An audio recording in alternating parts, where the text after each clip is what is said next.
cet après-midi, nous avons le grand honneur de recevoir Jérôme Ferrier, que beaucoup d'entre vous connaissent. Et Jérôme, qui est le président d'honneur de l'Union internationale de l'industrie du gaz, va pouvoir nous parler justement du marché gaz dans un contexte géopolitique évidemment compliqué aujourd'hui. Donc, Jérôme, je vais te laisser te présenter, si tu le veux bien. Et puis, on démarre pour une quarantaine de minutes de présentation, puis ensuite, on laissera libre cours aux questions. Merci à tous. Je donne l'exemple, je ferme ma caméra et je ferme mon micro. Merci Jean-Marc pour ces mots d'introduction. Bonjour à tous, toutes. Je voulais vous dire combien je suis content d'intervenir devant vous cet après-midi, d'avoir cette possibilité de contact. J'en suis vraiment ravi. Je remercie les organisateurs, Jean-Pierre et Jean-Marc et Benoît, pour me donner cette opportunité. Je connais certains d'entre vous, mais peut-être pas tous. Et donc, simplement 2 mots d'introduction pour vous dire que j'ai un passé surtout gazier chez Total, un petit peu pétrole il y a longtemps du côté de l'Afrique, mais l'essentiel de ma carrière s'est déroulé au gaz. Et au moment de la fusion, j'étais le directeur général d'une société qui n'existe plus, en tout cas plus sous ce nom, qui s'appelait Gaz du Sud-Ouest et qui est devenue aujourd'hui Terega, et qui exploite, transporte, vend et stocke le gaz dans le Grand Sud-Ouest. Avant de prendre les responsabilités de la direction Amérique gaz électricité, puis de partir en Argentine pour représenter le groupe et de revenir directeur de la sûreté du groupe pendant 5 ans, de 2008 à 2013, ce qui m'éloignait un peu de mon passé gazier. J'y suis tout de même retombé après 2013, puisque le groupe a porté ma candidature à l'Union internationale du gaz, que j'ai présidée donc de 2012 à 2015, puis je suis resté encore quelques années comme dans ces organisations anglo-saxonnes où vous restez immédiat past président pendant 3 ans, ce qui me permet de continuer à jouer un rôle. Donc voilà, j'ai connaissance du groupe, mais c'est vraiment le gaz qui a conduit l'ensemble de ma carrière. Et quand on est plongé dans la marmite petit au début de sa carrière, dans le gaz qui est véritablement une énergie très attachante. C'est le terme que j'emploierai, même si elle est fossile et même si elle est aujourd'hui parée de beaucoup de défauts. Il n'empêche que pour des tas de raisons, le gaz reste très attachant. Et quand on y bascule, et c'est l'expérience que j'en retire, on y reste et on y reste durablement. Alors aujourd'hui, c'est le thème du gaz et de la géopolitique du gaz et des conséquences de la guerre en Ukraine. Mais je voulais commencer en disant que en Chine, l'approche de la gestion de crise, puisqu'au fond, ce que nous sommes en train de vivre aujourd'hui, c'est une crise. L'approche de la gestion de crise, elle est reflétée dans l'idéogramme que beaucoup d'entre vous connaissent, qui est constitué de 2 sinogrammes. Le premier, c'est Wei, qui signifie le danger, et l'autre, c'est Ji, qui signifie la chance. Et il y avait d'ailleurs un ancien président d'Elf qui était très fier d'afficher ça dans son bureau et qui expliquait à ses visiteurs ce que ces idéogrammes signifiaient, parce qu'il faut être un sinologue pour le comprendre. Mais je pense que ça explique le fait que la crise est un moment de rupture et que ces moments de rupture, au fond, cette expression chinoise traduit bien la double nuance entre le péril et le potentiel, entre la menace et l'opportunité. Et que dans toute crise, il y a une opportunité. C'est ce que je vais essayer de vous montrer en l'illustrant par quelques exemples.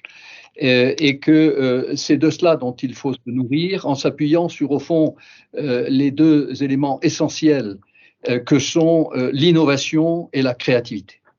Et c'est grâce à l'innovation et la créativité que l'on sort des crises. Je citerai volontiers Winston Churchill qui disait il ne faut jamais gaspiller une bonne crise, disait-il, avec le côté très pertinent sur le fond de ses commentaires et parfois une certaine impertinence sur la forme.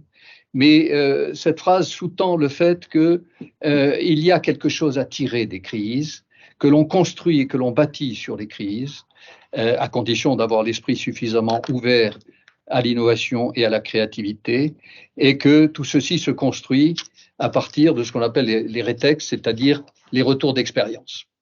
Donc essayons de ne pas gaspiller la crise que nous sommes en train de vivre, et je vais essayer de vous l'illustrer sur trois exemples au fond assez contrastés, que j'illustrerai à chaque fois par une carte.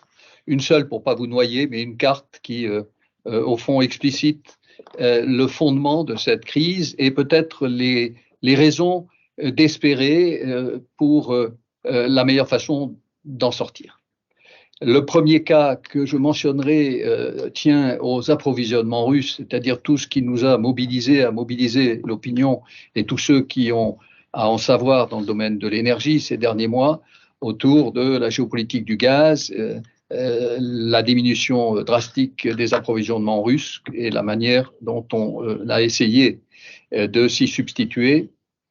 Le second exemple sera finalement porté sur l'avenir. Comment d'abord a-t-on fait pour se substituer à ce gaz russe et quelle vision peut-on avoir à un horizon moyen terme?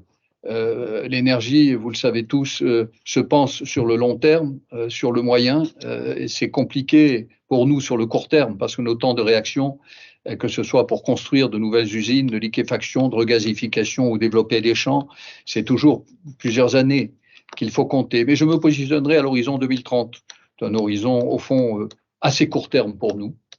Et puis le troisième, assez différent, c'est que j'essaierai de vous faire partager ma vision sur la reconstruction de l'Ukraine d'un point de vue énergétique. C'est-à-dire, aujourd'hui, me semble-t-il, alors que l'issue de la guerre reste encore très incertaine, mais c'est aujourd'hui qu'il faut commencer à penser, et je pense au niveau de l'Union européenne, sur la façon dont ce grand pays énergétique, et je vous dirai pourquoi, peut se reconstruire et peut se reconstruire dans un partenariat gagnant-gagnant avec les pays européens.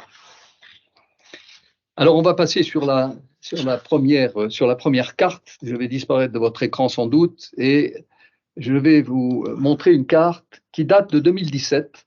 Non, c'est pas celle-là, c'est celle d'avant. Voilà, parfait. Qui date de 2017, mais en fait, elle est très explicite au fond de la situation actuelle. Pourquoi 2017? Parce que c'est la date où s'est posée la question du doublement du Nord Stream. Le Nord Stream 1 avait démarré au début des années 2010 et vous voyez sur cette carte l'impact du démarrage du Nord Stream 1 quant à la réduction de la flèche rose que vous voyez à droite, puisque la plus grosse, c'est celle avant la mise en route du Nord Stream, 140 milliards de mètres cubes quantité. La moyenne, c'est celle après la mise en route, 93 milliards. Donc vous voyez que là, on avait perdu presque 50 milliards de mètres cubes, pas loin de la capacité du Nord Stream 1. Et en 2017, se posait la question d'un doublement du Nord Stream, donc le fameux Nord Stream 2, où apparaît sur votre écran la conséquence du démarrage, s'il s'était opéré, sur les transits à travers l'Ukraine. Et vous voyez que de 140, on se serait trouvé avec un transit significativement diminué, maintenu, réduit à 26 milliards de mètres cubes par an, alors même que le contournement nord, si je puis dire, des transits ukrainiens et polonais d'ailleurs, avec le Yamal, s'était opéré avec Nord Stream 1 et que le contournement sud était à l'époque en train de se finaliser avec le tuyau qui s'appelait initialement South Stream, c'est ce que vous voyez en pointillé traversant la mer Noire, qui était prévu atterrer en Bulgarie. Et faute d'un accord entre la Russie et l'Union européenne, sur des problèmes politico-juridiques, l'Union européenne considérant que le gaz, dès lors qu'il rentrait dans un pays de l'Union européenne, devait changer de propriétaire, et les Russes considérant qu'à partir du moment où ils étaient actionnaires majoritaires des réseaux de transport bulgares, eh bien, rester propriétaires de ce gaz jusqu'à la sortie de la Bulgarie. C'est sur cet argument de peut-être de façade, en réalité, parce que l'Union européenne n'avait pas forcément besoin de plus de gaz, et surtout ne souhaitait pas réduire, voire se réduire le transit de gaz à travers l'Ukraine, parce que l'Ukraine bénéficiait de conditions de transit par du gaz russe qui leur était laissé pour payer le transport à travers l'Ukraine, et qu'en réduisant ces quantités, vous réduisiez de fait les droits auxquels les Ukrainiens pouvaient prétendre, et que l'Ukraine, qui est un grand pays, j'y reviendrai tout à l'heure, consommateur de gaz, n'aurait plus été en mesure de faire face à ses propres obligations internes, et que de fait, eh bien, l'Union européenne serait venue par solidarité à son secours, comme cela avait déjà été le cas en 2006, en 2009, en 2014, où il y a eu assez ponctuellement des quantités prélevées sur les quotas de l'Union européenne pour aller en plein hiver dépanner les Ukrainiens qui ne disposaient plus des quantités suffisantes pour faire face à leurs besoins. Et donc ça a chopé, et les Russes ayant lancé la construction du South Stream ont finalement scellé un accord avec les Turcs qui ont joué habilement en la matière, en récupérant au fond le fruit de ce désaccord. Les Turcs disant aux Russes, bah, écoutez, ce tuyau, il n'a qu'à atterrir chez nous. Nous avons besoin de gaz additionnel. Vous nous en fournissez déjà à travers le Blue Stream, qui est le tuyau que vous voyez représenté en gras, en très plein, en bas à droite. Eh bien, on va le faire atterrir, mais vous voyez qu'il atterre à un endroit quand même tout à fait précis, et en tout cas pour le futur, puisqu'il est assez proche de la frontière de l'Union européenne. Donc c'était aussi une manière d'envoyer un signal en disant, ben, écoutez, le jour où l'Union européenne sera rendue à de meilleures dispositions à notre égard, ça ne sera pas très compliqué pour nous de vous connecter et de vous envoyer par ce tuyau du gaz naturel. Vous voyez la réduction très significative entre les 140 milliards de mètres cubes en 2000 qui passaient à travers l'Ukraine, les 93 milliards de mètres cubes en 2017 suite à la mise en route du Nord Stream 1, et ce qui était prévisible et attendu des conséquences de la mise en route du Nord Stream 2 qui finalement ne s'est jamais faite, avec une réduction à 26 milliards de mètres cubes qui était considérée par l'Union européenne comme inacceptable, d'où l'explication, si vous voulez, du bras de fer, au fond, entre la Russie et l'Union européenne. Globalement, l'Union européenne n'avait pas besoin de beaucoup plus de gaz. D'ailleurs, vous voyez sur la partie gauche que les besoins se sont plutôt réduits globalement entre 2017 et 2022. D'autre part, ne souhaitait pas que la réduction des transits à travers l'Ukraine atteigne des chiffres aussi bas que ceux qui figurent sur la carte. Le seul pays, évidemment, qui, lui, était très favorable, c'était l'Allemagne, parce que, d'abord, c'était un lien direct entre la Russie et l'Allemagne, et qu'il considérait la Russie comme un partenaire fiable, qu'il voulait inscrire dans la durée, dans un partenariat fort, considérant d'ailleurs d'un point de vue politique qu'à partir du moment où les Russes seraient tellement dépendants du débouché allemand, que c'était une façon de construire une relation politiquement ou géopolitiquement stable entre les deux pays. Et Mme Merkel, d'abord son prédécesseur, chancelier Schröder, puis Mme Merkel, ont été sensibles à ces arguments russes. Vous voyez que le transit est raccourci. C'est un transit long, mais au fond, l'Allemagne ne l'a payé que très indirectement. C'est quand même les Russes qui ont assumé l'essentiel de l'investissement, et que ceci s'est fait au détriment d'un investissement et d'une infrastructure qui manque terriblement aujourd'hui à l'Allemagne, qui sont les terminaux méthaniers. Tous les pays de l'Union européenne qui ont une façade maritime disposent d'au moins un, voire plusieurs terminaux GNL. La France en a 4 sur 3 sites, l'Espagne en a 7, tous les pays en disposent, et même d'ailleurs des pays beaucoup plus petits qui se sont raccordés et qui ont développé récemment. Je pense à la Lituanie avec Klaipėda ou la Pologne avec Sysnuvšić. Le seul pays qui n'en est pas développé, et vous le voyez d'ailleurs en 2017, il était en projet, Wilhelmshaven, et si vous vous remontez 20 ans en arrière, il était déjà en projet. Ça fait 25 ans que j'entends parler d'un projet de terminal de réception de gaz naturel liquéfié à Wilhelmshaven. Il ne s'est jamais fait. Et il ne s'est jamais fait pourquoi? Parce que les Russes ont toujours su jouer d'arguments suffisamment recevables aux yeux des Allemands pour les en dissuader, y compris d'ailleurs d'un point de vue compétitivité du prix du gaz pour y parvenir. Et donc évidemment, la situation créée à l'été 2022, en février 2022, a totalement bouleversé et redistribué les cartes. La Russie, par cette action folle, mais ce n'est pas l'objet de notre débat aujourd'hui, mais a ruiné un partenariat majeur qu'ils avaient réussi à construire avec l'Allemagne. L'Allemagne étant au fond, à part la Hongrie, le seul pays de l'Union européenne qui avait bâti un partenariat solide et durable avec la Russie, et l'Allemagne constituait le point d'entrée de la Russie dans une Union européenne qui lui était plutôt hostile.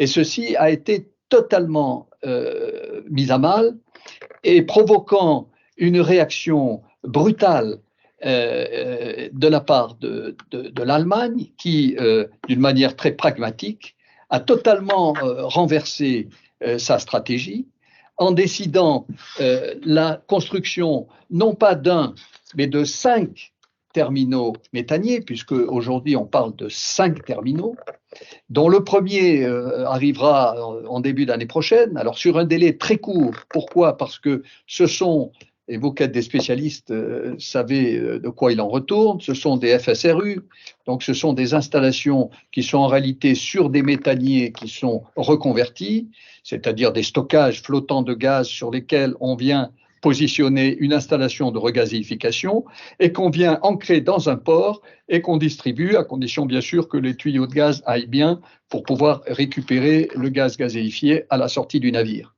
Et donc on peut, sur des FSRU, avoir des délais beaucoup plus courts que s'il s'agissait de construire des terminaux en dur. Alors sur les 5, il y en a quand même 2 qui sont des projets en dur, c'est-à-dire des projets à terre, qui vont prendre plus de temps, probablement 3 ans, mais qui, eux, ont l'avantage d'avoir des capacités évidemment supérieures à celles qu'un FSRU peut produire. Voilà. Mais ils ont 5 projets. Et dans la stratégie allemande, aujourd'hui, évidemment, le gaz russe, dont ils continuent de recevoir une partie, parce que aujourd'hui, le Nord Stream, pour les raisons que vous connaissez, puisque les 2 tuyaux ont explosé, y compris celui qui était en production, donc plus de gaz à travers Nord Stream, plus de gaz à travers Yamal, c'est le premier tuyau qui a été interrompu à la demande des Polonais, et le seul transit qui reste aujourd'hui, c'est à travers l'Ukraine. Donc, si vous voulez, paradoxalement, c'est à travers le pays qui est en guerre avec la Russie, l'Ukraine, que d'un commun accord, la Russie, l'Ukraine et les pays d'Europe continuent de transiter l'équivalent de 40 à 45 milliards de mètres cubes, qui se complètent par quelques quantités d'ailleurs de gaz naturel liquéfié que la Russie continue d'envoyer en Europe. Nous verrons après comment on peut se projeter dans un schéma où il n'y aurait plus du tout de gaz russe, mais la situation aujourd'hui est donc celle-là. J'ajouterai à cela que, d'un point de vue mais qui dépasse le cadre gazier, d'autres pays ont demandé leur adhésion à l'OTAN, que l'Allemagne se réarme et se réarme très rapidement. Autrement dit, il y a une succession de prises de position de la part de l'Allemagne et des Allemands qui vont à l'envers des objectifs que la Russie avait minutieusement construits depuis 20 ans. Donc, ces conséquences, elles vont s'inscrire dans la durée, elles vont se mesurer aussi dans la durée, mais il y a eu un changement complet de paradigme qui remet en cause la politique d'exportation du gaz russe. Voilà le premier élément qui me paraît un élément majeur et qui est schématisé au travers de cette carte. Je ne la décris pas davantage. Je vous ai parlé donc de traversée de mer Noire vers la Turquie et vers le Blue Stream. Alors, la Turquie, elle est dans une position assez confortable, au fond, aujourd'hui. Mais on y reviendra sur la description du futur, parce qu'elle transite du gaz azéri vers l'Europe à travers le TANAP. Elle reçoit du gaz russe à travers Blue Stream, Turkish Stream. Et demain, elle sera appelée peut-être à jouer aussi un rôle important pour l'exportation des quantités qui seront produites en Méditerranée orientale. On va passer sur la deuxième slide. J'espère que l'image, voilà, vous la voyez, plein écran. Sur cette carte, j'ai essayé de représenter, au fond, les importations 2022. C'est-à-dire comment aujourd'hui on se situe, donc post-invasion de l'Ukraine. Ce sont les flèches bleues.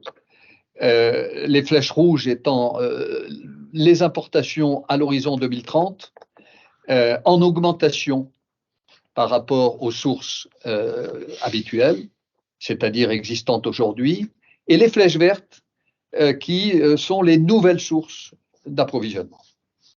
Il apparaît assez clairement sur cette carte, mais c'est aussi un peu la conséquence des propos précédents, que le gaz naturel liquéfié va évidemment jouer un rôle démultiplié par rapport à celui qu'il jouait. Sur les approvisionnements européens, globalement, s'il y a un chiffre à retenir, en 2022, début 2022, fin 2021, c'est-à-dire avant le déclenchement de la crise, l'Europe, c'était 400 milliards de mètres cubes globalement en termes de consommation. Et la France, 40. Vous voyez, on pèse, nous, 10% de l'ensemble de la consommation européenne.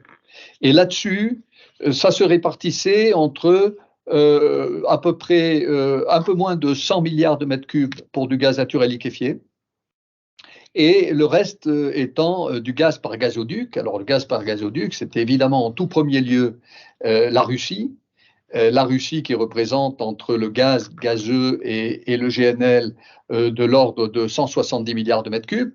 Là, je me positionne avant la crise. Derrière, la Norvège représente un peu plus de 110 milliards de mètres cubes. Et puis, loin derrière, l'Algérie, qui en fait 35 pour l'ensemble donc, des pays de l'Union européenne. Et puis, un bouquet de gaz naturel liquéfié qui, lui, représentait à peu près 90 milliards de mètres cubes. Des provenances très variées. Ici, on les voit en provenance des États-Unis, mais qui n'étaient que de l'ordre de 30 milliards de mètres cubes par an avant crise. Provenance bien sûr du Golfe de Guinée, ça c'est nos terres de prédilection, Nigeria et Angola, et puis du GNL russe, complété par du GNL du Qatar, et quelques cargaisons ponctuelles qui pouvaient venir d'Australie ou d'Asie au gré des opportunités, puisque évidemment les conditions d'accès au gaz naturel liquéfié se sont très sensiblement modifiées après le début de la guerre en Ukraine. Et il y a eu un appel formidable au gaz naturel liquéfié pour venir se substituer à la défaillance du gaz russe et permettre de remplir l'été dernier les stockages, puisque l'objectif était de les remplir en totalité. Et l'objectif a été atteint. Mais il a été atteint par des quantités de gaz naturel liquéfié qu'il a fallu aller acheter sur le marché spot et qui se sont vendus au prix cher et qui ont fait d'ailleurs que des cargaisons qui étaient prévues sur des pays traditionnels mais moins riches que les nôtres, n'ont pas pu retenir et ces cargaisons sont parties vers une Europe qui était prête à payer ce gaz naturel liquéfié, je dirais, à n'importe quel prix. Ce qui a expliqué l'envolée des prix dans un historique que l'on n'avait jamais vu et qui est venu contrarier l'adage, et en tout cas ce que pendant très longtemps on a expliqué, que le gaz était en termes de prix beaucoup plus stable que les prix des produits pétroliers, parce qu'il y avait un amortissement qui s'opérait sur le prix du gaz, contrairement au pétrole, et qu'en général, à prix au baril rapporté, eh bien, le gaz était plus économique que le pétrole. Tout ça est tombé à l'eau, parce que le pétrole a beaucoup augmenté, mais le gaz a beaucoup plus augmenté que le pétrole, pour atteindre des prix totalement fous, puisqu'on a eu des écarts pratiquement de 1 à 10. Alors, ça n'a pas duré, parce que ça ne dure jamais quand on est sur des situations aussi abusives. Le marché, finalement, les cordes de rappel finissent par jouer, et on est aujourd'hui à des prix encore très élevés, autour de 120, 130 millions de kilowattheures, mais les prix étaient montés à 300, donc les prix complètement fous. Il n'empêche que l'Europe a trouvé, il a payé pour ça, mais il a trouvé les cargaisons nécessaires pour remplir ses stockages. La question qui se pose, et c'est là où il faut faire un peu de prospective, c'est de se dire, au fond, quelle va être la situation, quelle pourrait être la situation en 2030. Et là, vraiment, je m'avance, mais c'est un peu notre rôle, au fond, on a le droit de faire de la prospective, en vous faisant partager cette réflexion par un dimensionnement de flèche à peu près proportionnel à l'image que j'en ai. Autrement dit, si on part de la gauche du schéma vers la droite, du côté des États-Unis, qui ont un potentiel formidable, je rappelle quand même qu'au début des années 2000, nous cherchions désespérément, on a fini par trouver un point de chute pour développer les capacités de regasification aux États-Unis. C'était la mission principale de la direction gaz-électricité, partie Amérique, c'était de trouver dans l'urgence un point de débouché pour des quantités que le Qatar allait nous consentir sous réserve que l'on trouve un débouché au marché. Et ce débouché apparaissait très clairement dans les années 2003-2004 comme étant les États-Unis. Et vous savez, parce que vous avez tous suivi ça, que les choses se sont renversées très vite, liées à des prix du pétrole et du gaz qui ont augmenté, ont fait que les gaz de schiste américains sont redevenus rentables et de terminaux de regasification, il a fallu en faire des usines de liquéfaction. C'est là où innovation et capacité d'adaptation sont les qualités essentielles, parce qu'on a pu, avec nos partenaires, notamment sur Cheniere, puisque nous étions le grand souscripteur sur Cheniere, on avait réservé 10 milliards de mètres cubes pour importer du gaz aux États-Unis sur un terminal qui en faisait 25, et on l'avait fait avec à nos côtés Chevron, qui a d'ailleurs signé après nous, ce qui montre que notre choix était sans doute le bon, c'est-à-dire que tout le monde cherchait des débouchés, et quand Total a signé en 2003 10 milliards de capacité, Chevron, 3 semaines après, a signé aussi 10 milliards. Et donc 10 plus 10 égale 20. 20, M. Souki, président de Cheniere, était en mesure à ce moment-là de développer son terminal, Sabine Pass, et on connaît la success story que cela a été, mais avec cette capacité de renverser la donne à partir de la fin des années 2000, puisque d'importateurs, les États-Unis devenaient exportateurs, et donc bon, les bacs restent les bacs, au moins il y a cet avantage, la structure portuaire reste la structure portuaire, il fallait tout de même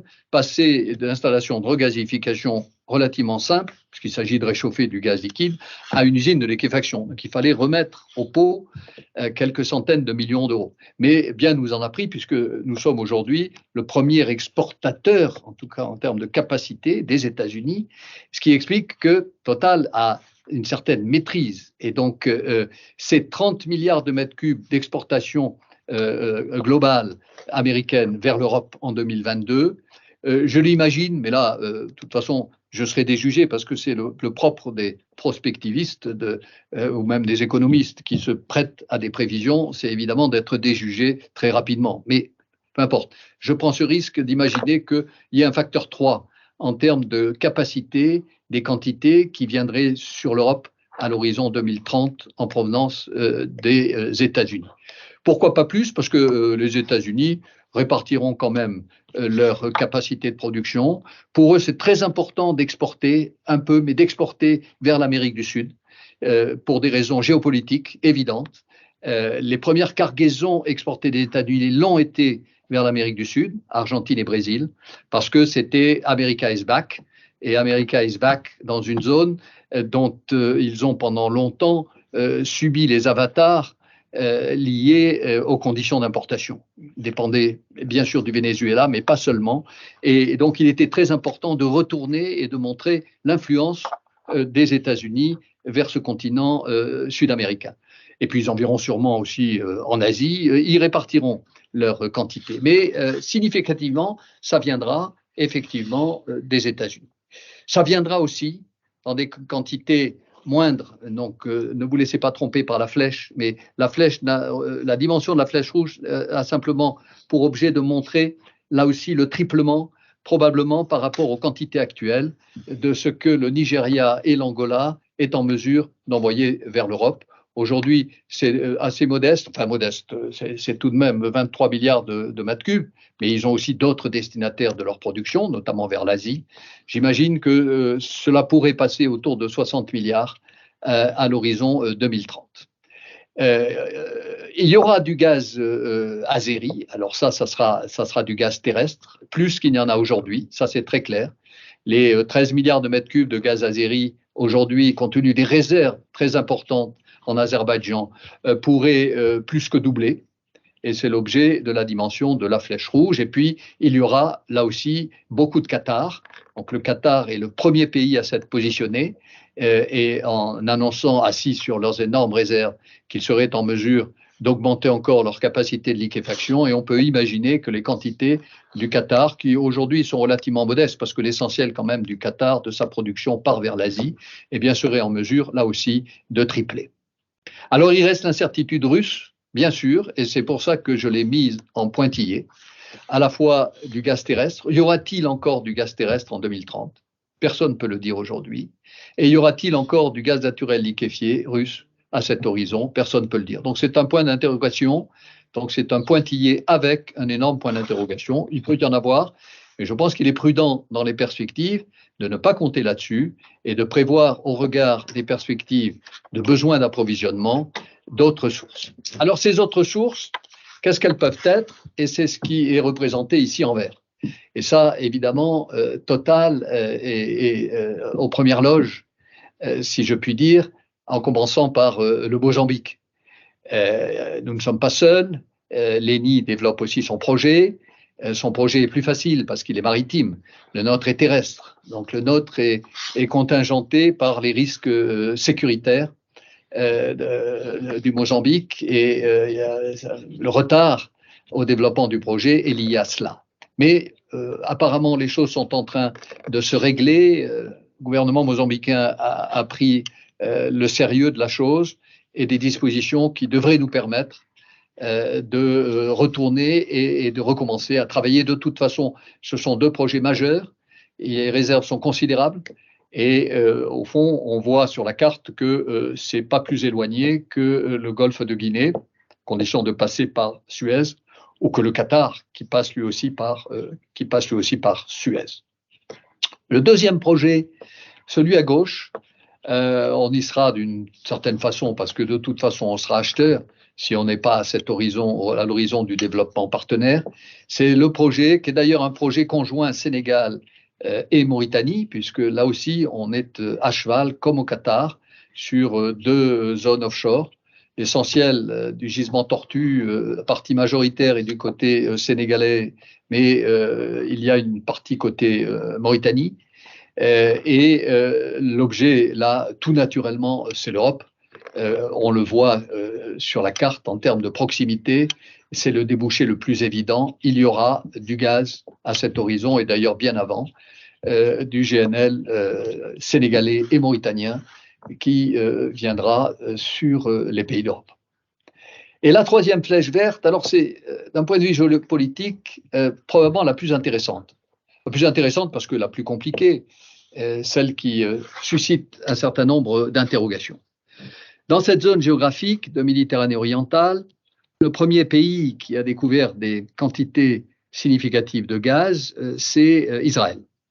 Israël, 2009 puis 2011, donc Tamar puis Léviathan, avec des quantités qui dépassent très largement leurs besoins domestiques et donc la nécessité de trouver un débouché. Derrière, Chypre a découvert avec Aphrodite, puis l'Égypte avec Zor, découvert en 2015. Et quand on regarde, je ne vous ai pas noyé de cartes, mais si vous avez la curiosité d'aller regarder comment sont positionnés ces gisements, vous verrez qu'ils sont tous à proximité de la zone frontalière, de la zone maritime frontalière. Ce qui n'est pas étonnant d'ailleurs, parce que c'est la continuité au fond d'une formation géologique sur les trois zones économie exclusive. Et par conséquent, si vous rajoutez d'ailleurs à cela le Liban, puisque et là Total, comme à Chypre, est à nouveau impliqué, le Liban a découvert du gaz et le Liban a scellé un accord très récemment, ce qui est quand même là un signal d'un point de vue géopolitique très fort, parce que le Liban et Israël sont deux pays toujours en guerre. Ils ne sont pas en paix. Et ceci n'a pas empêché la signature d'un accord pour se mettre d'accord, c'est le cas de le dire, sur une partie maritime qui était contestée, puisque les zones géographiques de limite territoriale faisaient l'objet d'un désaccord depuis plus d'une dizaine d'années entre le Liban et Israël. Et l'accord a été signé. Il attend d'être paraphé au Parlement israélien. En tout cas, il a été côté libanais, ce qui veut dire d'ailleurs que les Iraniens, au travers du Hezbollah, ont donné leur accord pour une répartition géographique plutôt équilibrée, mais qui aussi mentionne très clairement que compte tenu du fait que dans la partie octroyée aux Libanais, il y avait que le gisement libanais débordait de la partie octroyée au Liban, eh bien, le moment venu, il conviendrait de se mettre d'accord, non pas sur l'utilisation, mais sur les conditions dans lesquelles Israël pourrait bénéficier d'une partie de cette production. On est dans une situation, au fond, plus avancée, là, entre Israël et le Liban, qu'on ne l'est entre le Qatar et l'Iran, puisque sur l'énorme gisement North Dome côté qatari, South Pars côté iranien, réparti 2 tiers, 1 tiers, eh bien, il n'y a pas d'accord de cette nature.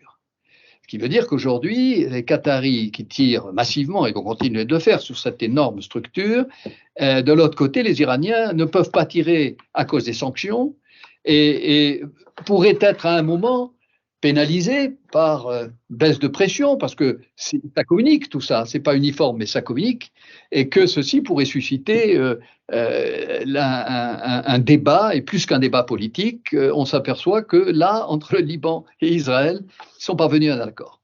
C'est quand même très intéressant. Et par ailleurs, sur cette zone géographique, au fond, la question va être de savoir comment on évacue ces productions, sachant qu'il y a une alternative, un choix entre une exportation terrestre, mais qui est quand même compliqué, parce que ça veut dire qu'il faut que vous choisissiez le pays vers lequel vous allez orienter l'ensemble de votre production, et que quel que soit celui choisi, sauf si c'est la Turquie, mais je vois mal comment ça pourrait être le cas, eh bien, il faudra traverser des zones qui sont des zones non pacifiées, pour le moins qu'on puisse dire.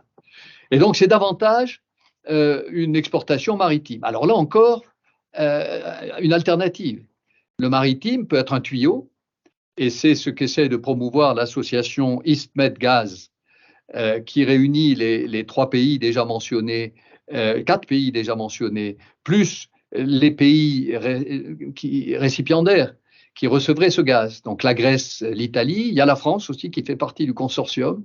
Il y a même 2 autres pays assez étonnamment qui fait partie de ce forum EastMed-Gaz. Vous avez la Jordanie. Vous pouvez vous demander pourquoi la Jordanie, qui n'a pas de façade maritime, probablement parce qu'Israël a souhaité que la Jordanie en fasse partie, parce qu'ils ont des contrats justement gaziers avec la Jordanie et que c'est important pour eux de les associer.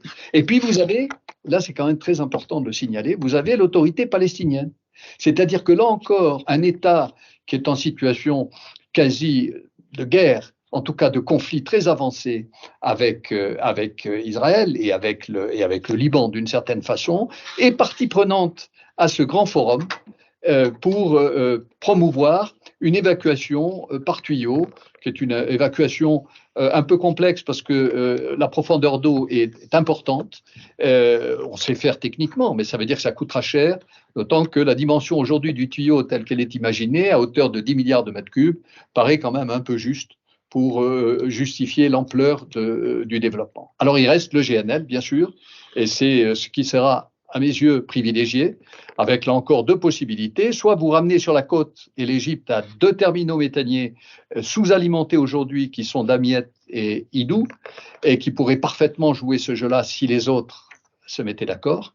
Mais vous pouvez aussi parfaitement imaginer un énorme FPSO à la limite des eaux internationales, si je puis dire, et qui fasse l'objet d'un accord après unitisation pour évacuer l'ensemble de ces productions par méthanier depuis cette zone géographique. Donc voilà toutes les perspectives extrêmement intéressantes, notamment pour le groupe, mais pas que, à l'horizon 2030.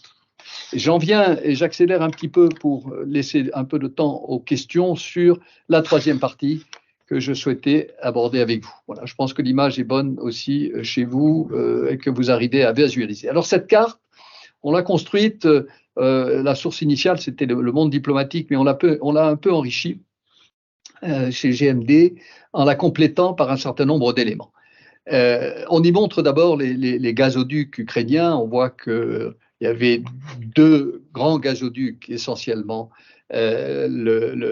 qui rentraient à Sokranovka et à Soudza, qui étaient le Brotherhood et Soyuz, donc des noms très appropriés, fraternité et liberté, et qu'aujourd'hui, il n'y en a plus qu'un qui transite, compte tenu du fait que les quantités ont beaucoup diminué, mais enfin, il en reste quand même un aujourd'hui qui transite. Et puis, il y a un transit aussi vers le sud et vers la Roumanie, donc point de sortie, Isakia. Mais cette carte, elle a aussi l'avantage de rappeler que l'Ukraine, d'abord, c'est un grand pays d'un point de vue énergétique, assis sur 3 piliers. Ces 3 piliers, c'est le charbon, bien sûr, historiquement, le plus important, c'est le nucléaire et c'est le gaz naturel.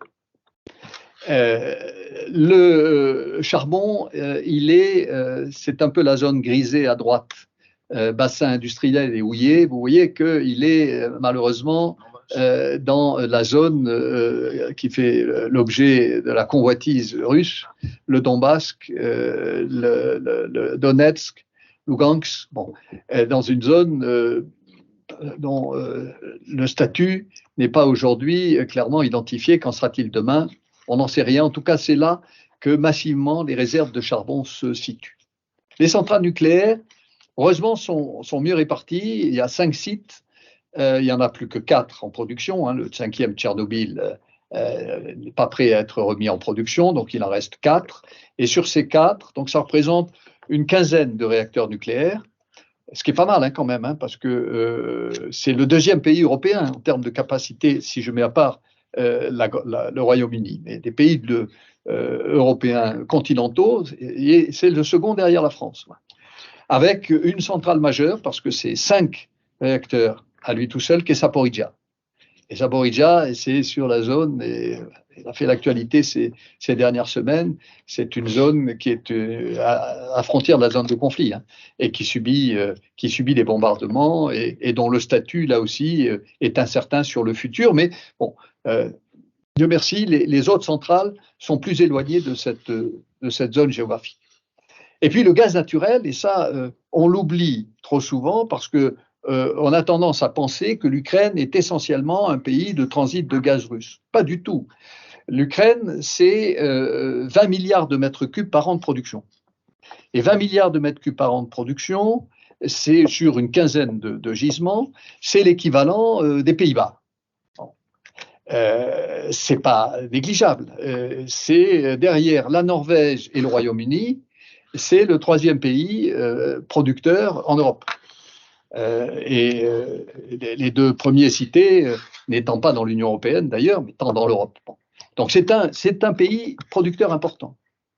Et cette production, elle est assise sur des réserves qui sont considérables, puisqu'elles sont estimées à 1100 milliards de mètres cubes. Donc le calcul rapide de tête vous montre que 20 milliards de production sur 1100 milliards de réserves, ça veut dire plus de 50 ans. Et plus de 50 ans de ratio, c'est énorme. Quand vous savez qu'aux États-Unis, par exemple, c'est 10 ans. Alors maintenant, avec les gaz de schiste, ça a un peu augmenté, mais pendant longtemps, c'était 10 ans. Ce qui n'est pas inquiétant quand on sait qu'on découvre chaque année autant pratiquement que ce qu'on produit. Donc ces 10 années, elles glissent. Bon. Mais là, avec 1100 milliards de mètres cubes, il y a un réel potentiel de réserve, assise en partie, il faut quand même le mentionner, sur du gaz de schiste. Et là encore, dans des zones, malheureusement, qui sont des zones occupées ou contestées, parce que vous avez parties de réserve qui sont offshore au large de la Crimée. Quel sera le statut des ZEE de la Crimée dans le futur? C'est incertain. Et une partie des gaz de schiste se trouve également dans les territoires occupés sur la partie orientale de l'Ukraine. Donc, une interrogation sur cette possibilité au titre de l'Ukraine de produire ce gaz, mais néanmoins, ayons à l'esprit que c'est un grand pays producteur, c'est un grand pays consommateur puisqu'il consomme 30 milliards de mètres cubes par an, qui veut dire que par rapport aux 20 qu'il produit, il lui en manque 10. Et ces 10, il était fourni par qui? Par la Russie. Et en partie majoritaire par les quantités laissées par les Russes au passage par le transit à travers l'Ukraine. Donc ça, c'est des 10 milliards de mètres cubes qui, demain, s'il n'y a plus de transit russe, vont leur manquer. Ce qui veut dire qu'il faut que l'Union européenne, dès à présent, réfléchisse comment aider l'Ukraine et par quels circuits les plus appropriés pour un approvisionnement des quantités complémentaires dont ils auront besoin, si on ne veut pas qu'ils se développent massivement à partir du charbon, qui n'est pas bon, évidemment, pour la planète. Donc, gros pays producteur, 30 milliards de mètres cubes, ça les met au niveau de l'Espagne. Vous voyez, la France est à 40, 30 milliards, c'est quand même considérable. Et enfin, un troisième paramètre très important, et là aussi on ne l'a pas en tête forcément, c'est un grand pays de stockage. Les capacités de stockage en Ukraine sont de l'ordre de 30 milliards de mètres cubes, c'est-à-dire l'équivalent de ce qu'ils produisent. Or, on considère que pour être bien équilibré, il faut couvrir 30% des quantités qu'on produit. C'est ce qu'on a en France, et la France est bien pourvue au niveau de l'Union européenne, puisqu'on a des capacités de stockage qui représentent à peu près 30 à 35% de la consommation annuelle. Là, c'est 100%, ce qui veut dire que cette capacité de stockage dépasse largement leurs propres besoins. Et d'ailleurs, la Russie utilisait une partie de ces stockages avant le conflit, qu'en est-il aujourd'hui? J'en sais rien, pour assurer la propre sécurité de ses approvisionnements vis-à-vis de l'Europe. Donc on voit que ces stockages, ce qui était le plus à proximité des grands tuyaux de transport, étaient utilisés pour assurer cette flexibilité. Donc voilà, l'Ukraine, grand pays de potentiel en termes de production, en tout cas en termes de réserve, et des capacité de transport, vous avez, je n'ai pas représenté tous les tuyaux, je n'ai gardé que les tuyaux essentiels, mais ils ont des tuyaux dans tous les sens, parce que ça fait longtemps qu'ils produisent du gaz. Et ça fait longtemps, ils ont été d'ailleurs pendant longtemps dépendants bien sûr de la Russie, mais ces tuyaux, ils sont là, ils sont en place, ils existent. Voilà. Et puis, grand pays de stockage. Et donc, si vous ajoutez à ça le fait que c'est un pays avec une culture nucléaire qui est assise sur une technologie russe, Rosatom, mais dont les experts français vous disent que ce ne serait pas très difficile de venir s'y substituer pour leur apporter le soutien dont ils auraient besoin, c'est quand même rassurant. Et puis un potentiel, et j'en terminerai par là, un potentiel considérable en termes d'énergie renouvelable. Et d'ailleurs, ils sont dans le regard de l'Union européenne et de l'Allemagne, mais l'Union européenne un peu téléguidée par l'Allemagne. L'Allemagne considère un peu que l'Ukraine est son terrain de jeu. Et c'est là, il faut que la France soit attentive parce qu'on aussi, nous, un rôle à jouer, et il ne s'agirait pas de laisser les Allemands tout seuls. Mais l'Union européenne a fait de l'Ukraine un objectif majeur pour la production d'hydrogène et est prêt à y consacrer les sommes qui ont été mentionnées, chiffre de 10 milliards d'euros, bon, qui est quand même considérable à l'échelle en tout cas de la construction d'un système hydrogène, se ferait à partir d'éoliennes et de photovoltaïque. Alors ils ont un peu de photovoltaïque du côté malheureusement de la Crimée et d'Odessa, donc des zones qui sont un peu compliquées aujourd'hui, mais ils ont un potentiel formidable sur toutes les grandes plaines d'Ukraine, les grandes plaines centrales, qui sont essentielles pour les céréales, mais là où on fait des céréales, c'est parfait pour faire des éoliennes, parce que ça embête personne.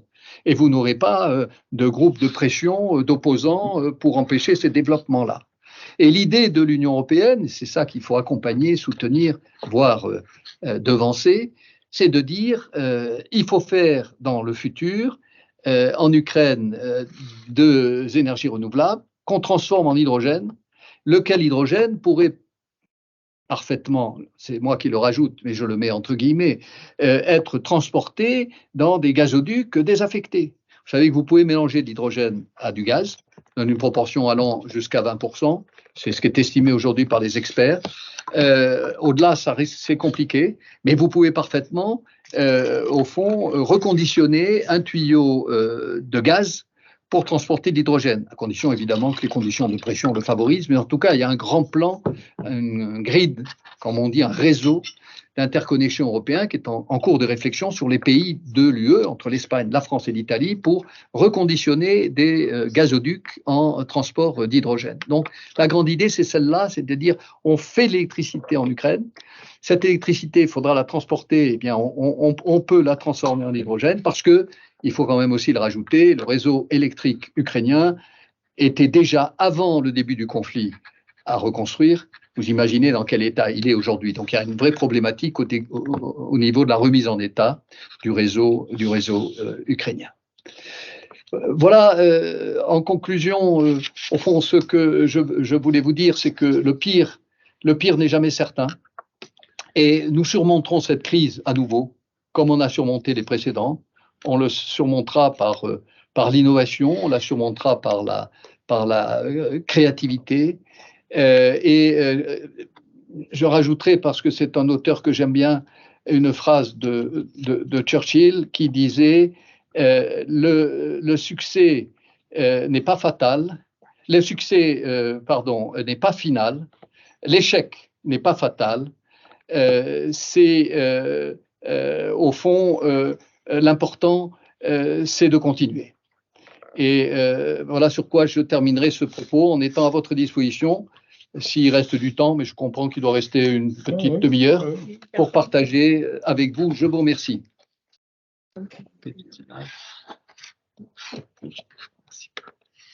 Merci Jérôme. Passionnant. Il y a des questions, en effet, je vais passer la parole peut-être à Jean-Luc Debrou. Ok, bonjour, Diakouyou, ça veut dire merci en ukrainien.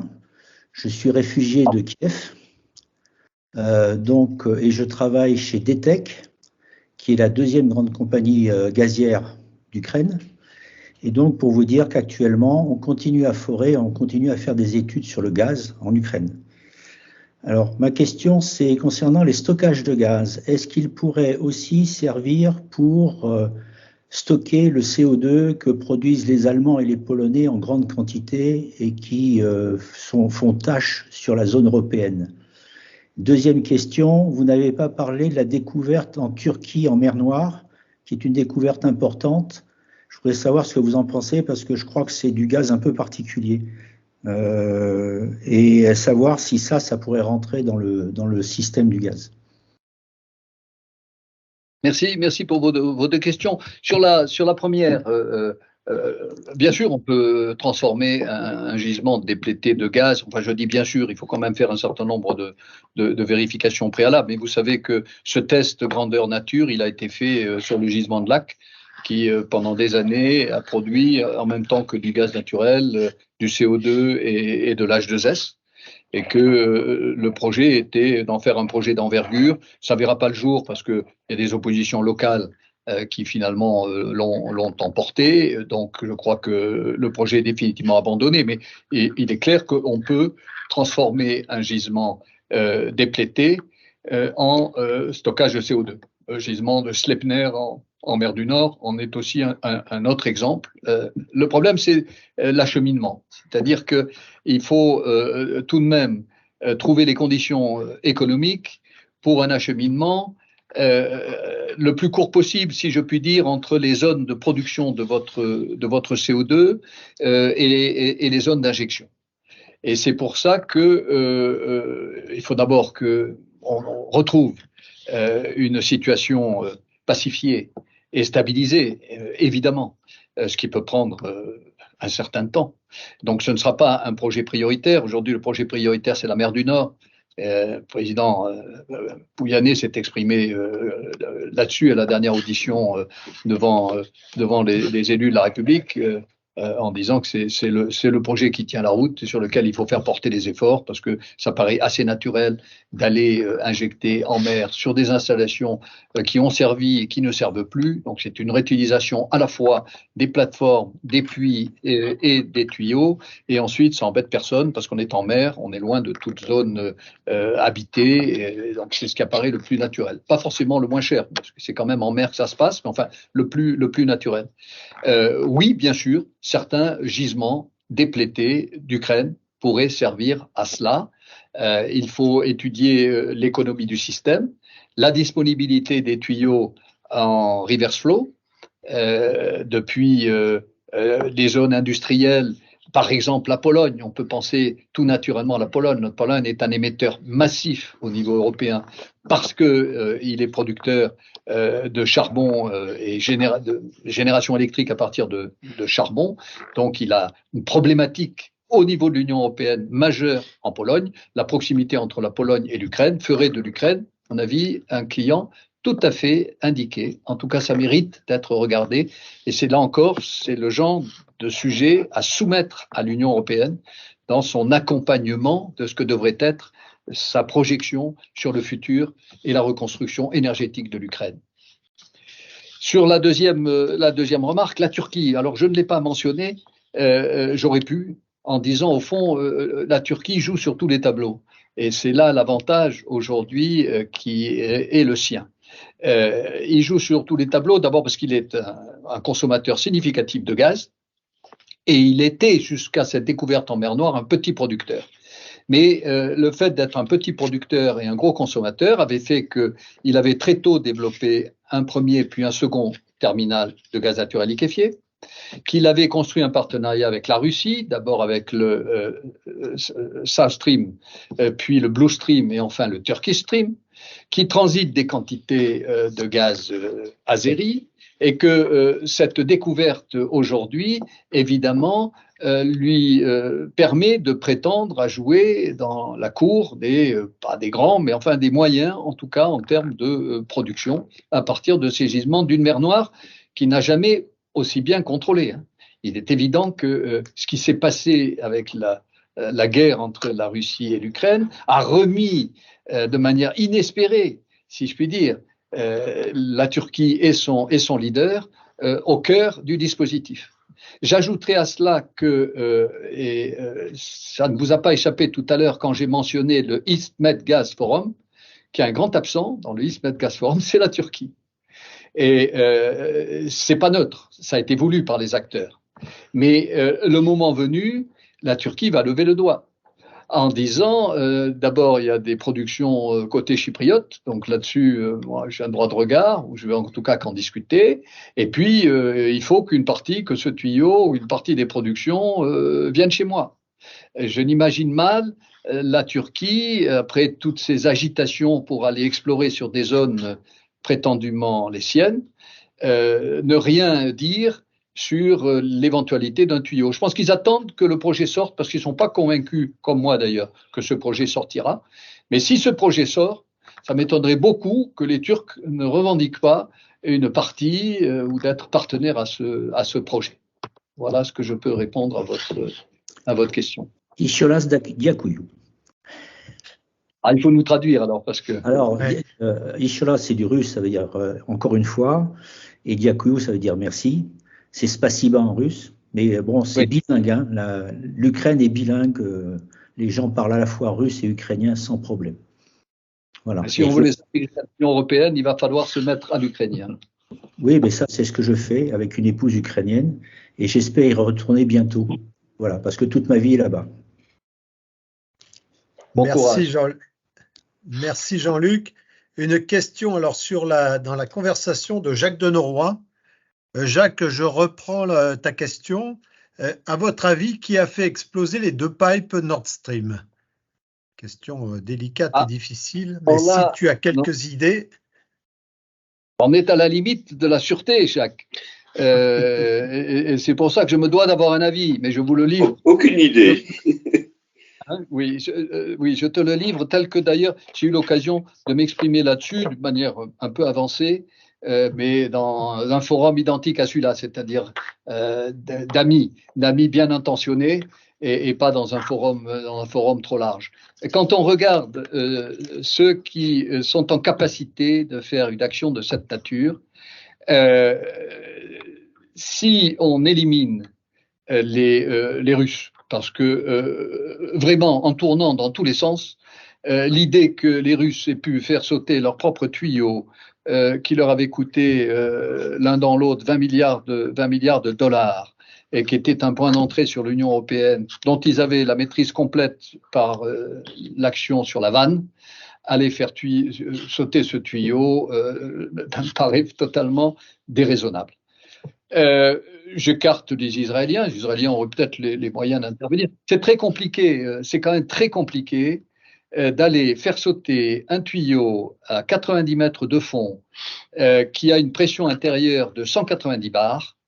Il faut des spécialistes et des moyens sous-marins et maritimes considérables. Nous avons, si je puis dire, une certaine expérience terrestre, en tout cas, d'explosion des tuyaux. C'est ce que nous avons subi au Yémen dans les années 2010, où notre tuyau qui reliait la zone de production à l'usine de Balaf a été plusieurs fois pétaradé. Eh bien, ils s'y sont repris à plusieurs fois pour comprendre comment il fallait faire pour faire sauter un tuyau qui était à profondeur de 30 cm. Hein, donc, il ne s'agissait pas de plongée profonde et le tuyau était à pression de transport de 80 bars. Donc, rien à voir avec ce qu'on a en mer du Nord. C'est très compliqué. Ce n'est pas simplement une question de charge, c'est aussi une question de positionnement de la charge. C'est-à-dire qu'on ne fait péter des tuyaux de cette nature qu'en mettant des charges dessous et non pas dessus. Ce qui veut dire que quand tu as un tuyau qui est posé, même sans être ensouillé sur le fond de la mer, ça veut dire qu'il faut aller carrément creuser dessous pour mettre la charge dessus. Si tu la mets dessus, l'explosion provoque vers le haut et tu n'es pas sûr du tout de faire péter un tuyau qui fait plusieurs centimètres d'épaisseur. Bon, tout ça pour dire que c'est une expertise très profonde et quand on a fait le tour de ceux qui sont capables, la France, peut-être serait capable de le faire, mais là aussi, j'écarte ce scénario-là, je n'imagine pas les Français. Et ben, il en reste un. En réalité, il en reste deux, mais le deuxième, pour moi, n'agirait que sur ordre. Le deuxième étant les Britanniques. Oui, les Britanniques sont en mesure de le faire. Non, ils ne l'auraient pas fait s'ils n'avaient pas été pilotés par les États-Unis.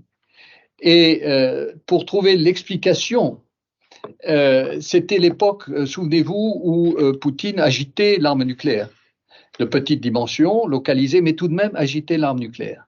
Et donc, envoyer un signal de la part des Américains, parfaitement discret et non revendiqué, en disant « je suis capable de toucher tes installations d'importance vitale, n'importe où et à tout moment », c'est, me semble-t-il, un formidable message adressé à Poutine. Voilà. Je ne sais pas si tu t'attendais à ça ou si ça rejoint les idées qui étaient les tiennes, mais… Jacques, cela te laisse quoi? Non, je suis assez d'accord. Je relais la question de Francis Leider. Vous n'avez pas évoqué comment le conflit pourrait se terminer. Non, Donc,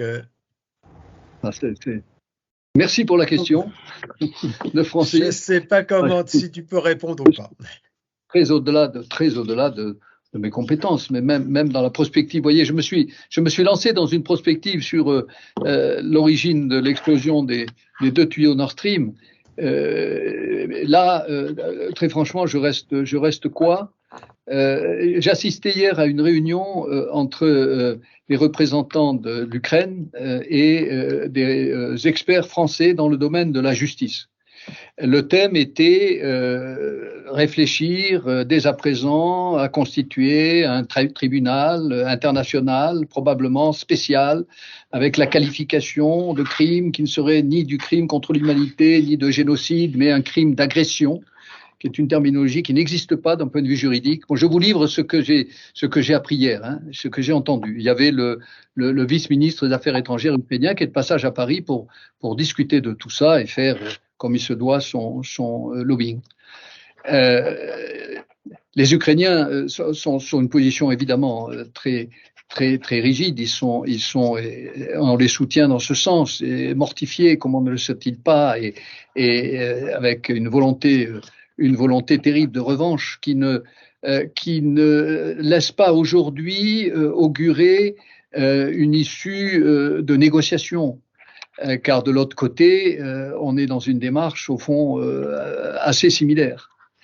Néanmoins, et c'est tout de même ce à quoi la conclusion d'hier aboutissait, tout de même, au bout du bout, à la fin de la journée, comme disent les anglo-saxons, il faudra une négociation. Ça se terminera par une négociation. Alors, quand? Impossible à dire. Sous quelle forme? Très difficile. Moyennant quelle concession? Très compliqué. Parce que, évidemment, les territoires vont être tout l'enjeu. Est-ce que ce sera une restitution intégrale? Est-ce que tout ça va se discuter? Donc, on voit qu'aujourd'hui ne se dessine pas le pourtour, mais quand même, on entend ici et là les petites musiques, notamment du côté américain, qui soutient, et d'une manière totale, complète, dans tous les sens du terme, aujourd'hui l'Ukraine, voilà, ils ont sans doute entre leurs mains une partie de la solution. C'est pas nous qui l'avons, c'est pas l'Europe qui l'a, c'est une fois de plus, c'est l'Union européenne. La Chine l'a-t-elle? Ils ont d'autres soucis en ce moment, mais c'est vrai que les Chinois, ils n'aiment pas les conflits, autres que ceux qu'éventuellement ils mèneraient, mais ils n'aiment pas les conflits. C'est perturbateur d'économie et de business. Donc la situation actuelle leur convient pas du tout, et je crois qu'ils l'ont fait comprendre à Poutine. Donc voilà, il peut y avoir des éléments qui se mettront en place côté américain, très certainement. Alors, est-ce que prochaines élections aux États-Unis seraient de nature à changer tout ça? J'en sais rien, mais les Américains non plus. Ce conflit-là, ça leur plaît, ça les sert pas. D'ailleurs, ça sert personne au fond, quand on regarde objectivement. Ça sert personne, à commencer par l'agresseur. L'agressé, bien sûr, qui souffre dans sa chair, mais l'agresseur qui a mis à mal un système, une fois de plus, qu'il avait contribué à construire pierre à pierre, quoi, et qui est totalement abattu. Donc, voilà.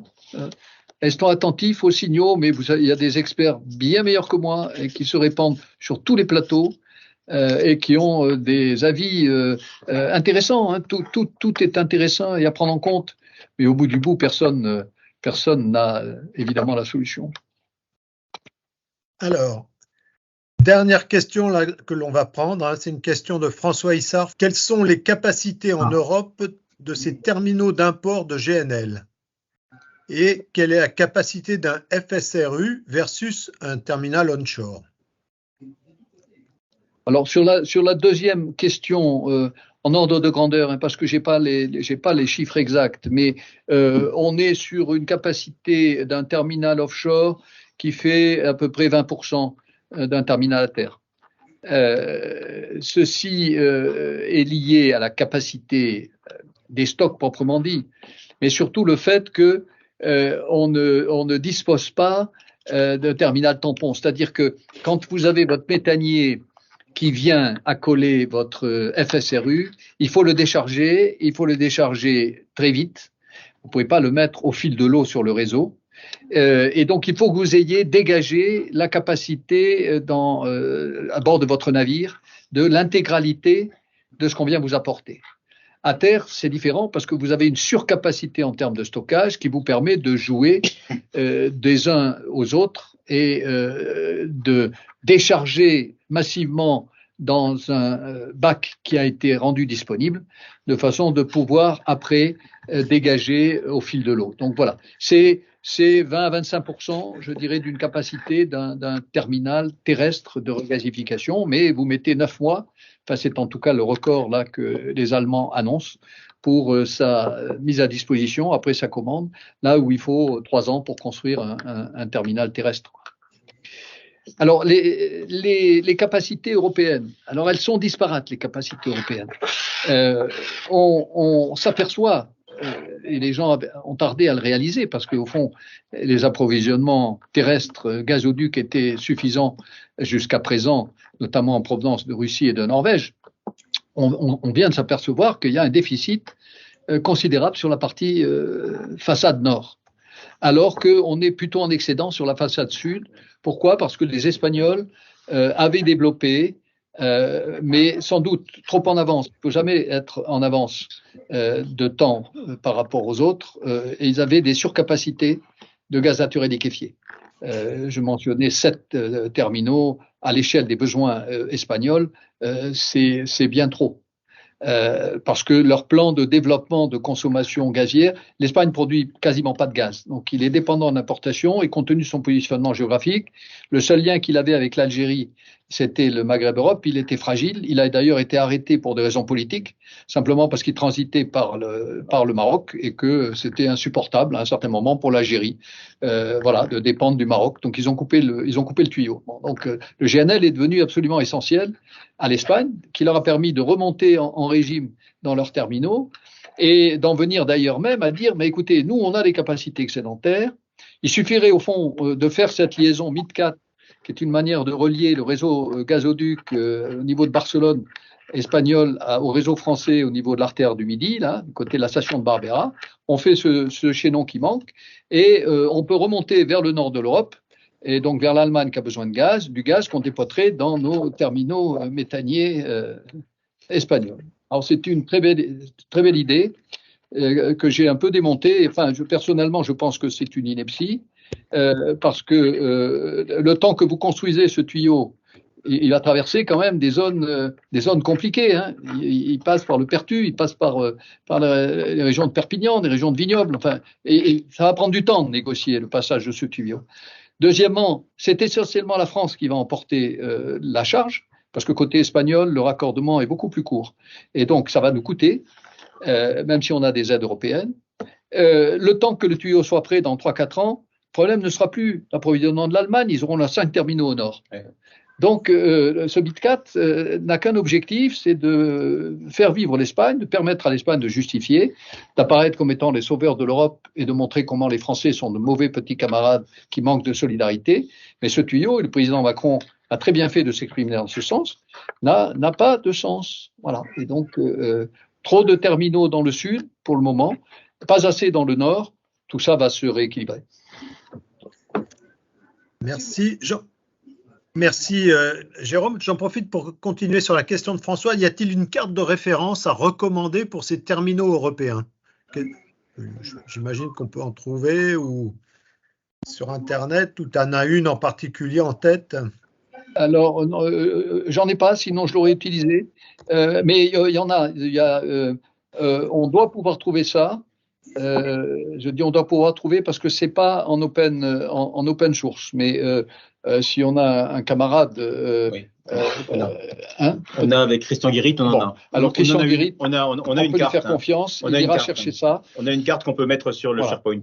Voilà. Ah ben merci Christian. Oui, je suis preneur. Voilà. Moi aussi d'ailleurs. Envoyez-la moi. Je vous l'envoie. On a une carte des terminaux actuels et des terminaux en projet. De regasification. De regasification. C'est parfait. Non, de regasification. On l'a dans le cours. Il est dans la toolbox. Il est dans la toolbox. Donc, il est accessible à tous dans la toolbox sur la partie gaz. Alors, c'est une carte un peu compliquée. Il y a 27 terminaux oui. aujourd'hui. Alors, ils se multiplient en projet. Donc, Tous les projets ne sont pas forcément à jour, forcément tous, oui. Mais il y a les projets qui sont lancés. Et encore une fois, vous l'avez dans la toolbox Parti Gaz. Formidable. Merci Christian, merci Benoît de ces précisions. Allez, la toute dernière question, Jérôme, et puis après on te libère quand même, mais tu as les remerciements de tous les membres, et puis il y a une dernière question de Jean-Luc Debroux. Qu'en est-il de la diminution de la production norvégienne? Est-ce que tu peux éclairer? La diminution, elle est inexorable, hein. Elle sera sur un plateau lent, mais il ne faut pas s'attendre. Alors, les Norvégiens ont joué le jeu, là. Ils ont augmenté leur production pour satisfaire ce besoin exceptionnel de l'Union européenne et probablement la maintiendront l'année prochaine, puisque l'année prochaine va être encore plus compliquée que cette année. Cette année, on a commencé à remplir les stockages en ayant encore du gaz russe. S'il n'y a plus de gaz russe l'année prochaine, ça va être plus compliqué. Donc la Norvège a joué la solidarité. Ceci dit, leurs réserves de mémoire, mais là il y a des gens plus compétents que moi certainement à l'écoute, qui connaissent bien la situation norvégienne. Pour moi, ce sont des gisements en déplétion. Et les nouvelles découvertes ne couvrent pas complètement les productions annuelles. Donc on est sur un rythme où le ratio entre réserve et production est appelé à baisser. Donc quand on dit 112 milliards de mètres cubes norvégiens sur l'Union européenne, je pense qu'à quelques milliards près d'un ajustement ponctuel tel qu'ils ont pu faire pour la solidarité, on n'est pas loin du maximum. Et donc, dans les prévisions à long terme, ce que l'on voit, c'est une diminution de la production et de la part norvégienne qui, essentiellement aujourd'hui, dans son intégralité d'ailleurs, vient en Europe. Merci à tous. Merci Jérôme. Là encore une fois, il faudra qu'on te réinvite parce que je crois que tu as passionné tout le monde là pendant 1 heure et plus. Il y a encore plus de 35 personnes qui sont en ligne, donc c'est vraiment et tout le monde te remercie beaucoup de cette intervention. Moi, il me reste aussi à te remercier au nom de TPA. On espère peut-être te revoir, aller dans 1 an voir où en sont tes prévisions, parce que ce serait passionnant de pouvoir continuer ce débat sur le gaz. Et puis, pour tous nos membres, je vous annonce que le prochain webinaire sera encore un mardi, le mardi 13 décembre, où Christian Guérit et Benoît Luc nous parleront de transition énergétique et de matières premières, et des matériaux donc de la transition. Merci à tous, merci encore Jérôme, et puis à bientôt. Au revoir. Merci de l'invitation. Ravi. Voilà. Merci, c'était passionnant. Merci. Do pobaczenia en ukrainien. On aura progressé sur l'ukrainien grâce à toi, Jean-Luc. Exactement.